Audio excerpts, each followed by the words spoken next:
बिस्मिल्लाहिर्रहमानिर्रहीम। अस्सलाम वालेकुम दोस्तों, मुझे बहुत उम्मीद है कि अल्लाह के फजल व करम से आप बड़ी खैर व आफियत से होंगे। अल्लाह आपको अपनी हिफाजत में रखे। दोस्तों, बहुत अरसा पहले अकबर इलाहाबादी ने सरकारी मुलाजमीन के बारे में बहुत खूब कहा कि हम क्या कहें अहबाब, क्या कारे नुमायाँ कर गए, बीए हुए नौकर हुए, पेंशन मिली फिर मर गए। इसी तरह गालिब ने शायद किसी और तनाजुर में कहा होगा, लेकिन उसने ही मरने के हवाले से कहा, कहूँ किससे मैं क्या है, शब गम बड़ी बुरी बला है, मुझे क्या बुरा था मरना अगर एक बार होता। बहरहाल वो इत्तला जिसे 6 माह कबल उसे अफवाह से ज़्यादा अहमियत देने को हम तैयार न थे, अब वो ख़बर बनकर अखबारात की ज़ीनत बन गई है। इस तरह हुकूमत पाकिस्तान ने IMF के साथ किए गए मुआहदे की पासदारी में सिविल सर्विसेज में रिटायरमेंट की उम्र 55 साल तक कर देने का प्रोग्राम बना लिया है, जिस मंसूबे पर अमल दरामद करने से लाखों लोग यकीनी मुतासर होंगे। इस रिटायरमेंट की पॉलिसी के लिए 3 दर्जाबंदियाँ की गई हैं। ग्रेड 1 से 16 तक के लिए एक कमेटी, दूसरी कमेटी ग्रेड 17 से 19 तक और 20 से 22 के लिए एक और कमेटी इन मामलात का जायज़ा लेगी। वज़ीर-ए-आज़म पाकिस्तान इमरान खान ने इस्टेब्लिशमेंट डिवीज़न को हुक्म दिया है कि 60 साल की उम्र तक पहुँचने से पहले मुलाजमीन जिनकी उम्रें 60 साल तक होने वाली हैं या इससे पहले, वो उनकी कारकर्दगी को मशरूत करते हुए इनकी रिटायरमेंट को यकीनी बनाया। वज़ीर-ए-आज़म पाकिस्तान इमरान खान ने इस्टेब्लिशमेंट डिवीज़न को भी इसी हवाले से लेटर्स इशू कर दिए हैं।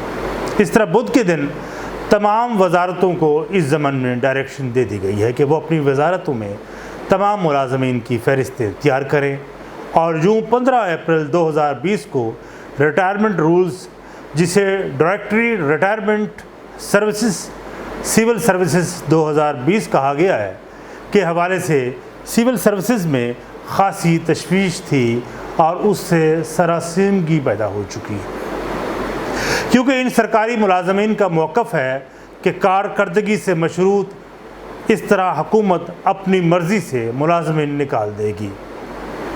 इसमें अगर किसी मुलाजिम को परफॉर्मेंस वैल्यूएशन रिपोर्ट्स में उस दर्जे की कारकर्दगी लिख दी जाती है या सेंट्रल सिलेक्शन बोर्ड या डिपार्टमेंटल प्रमोशन बोर्ड कमेटी इसकी तरक्की को 2 साल तक रोके रखे, या उस मुलाजिम पर बदनवानी का कोई केस हो, या किसी नैब में किसी केस में इस प्ली बारगेन में ये मुलव्वस रहा हो, तो उससे डायरेक्टरी रिटायरमेंट सर्विसेज के प्रोसीजर में डालकर रिटायर कर दिया जाएगा, अगरचे उसके पास सिविल सर्विसेज 1977 के तहत अपील का हक़ महफूज होगा।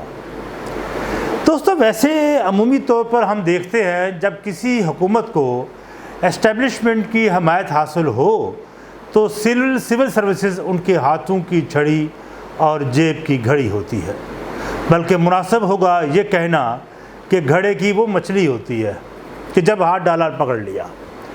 हुकूमत को अपनी अथॉरिटी दिखाने के लिए सिविल सर्विसेज पर हाथ साफ करना निस्बतन ज़्यादा आसान होता है।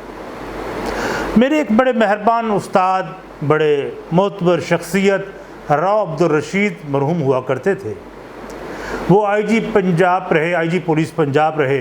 एक बार मुझे उन्होंने वाक़या बयान करते हुए कहा कि सदर जनरल याह्या खान ने फ़ैसला किया कि सिविल सर्विसेज में उन लोगों की छांटी की जाए जो उनके लिए नापसंदीदा थे। तो फ़हरिस्त मुरतब की गई तो 300 अफसरान उस कुर्बानी की भेंट चढ़ाने के लिए तैयार किए गए। जब लिस्ट सदर याह्या खान, जो मार्शल एडमिनिस्ट्रेटर भी थे, के सामने पेश की गई तो वो फ़हरिस्त के नंबर्स देखकर खासे मायूस हुए और हुक्म दिया, चूँकि उन्हें एक बंदूक 303 जिसे 303 कहते हैं बहुत पसंद है, और कहते हैं अच्छा लगता है कि 3 और अफसरान इस फहरिस्त में डालकर عدد پورے کر دیے جائیں۔ اس طرح میں کہہ سکوں گا کہ 303 افسران کو میں نے اس کی فہرست میں ڈال کر فارغ کر دیا۔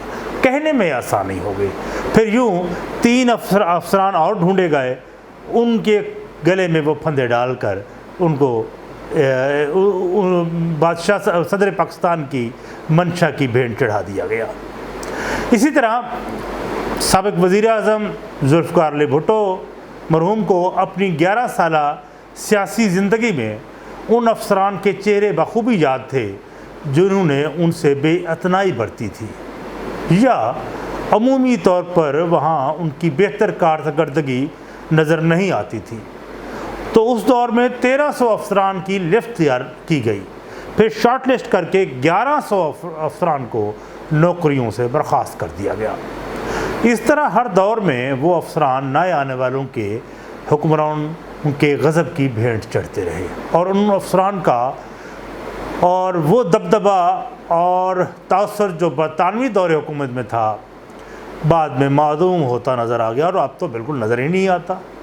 ایک دور تھا کہ ضلع کا ڈپٹی کمشنر بے پناہ اختیارات کا حامل ہوتا تھا، جس کے دفتر میں آ کر بڑے بڑے صاحبان حیثیت اس کے سامنے بیٹھ کر فخر محسوس کرتے تھے اور کہتے تھے کہ صاحب نے ان کو بیٹھنے کے لیے کرسی پیش کر دی۔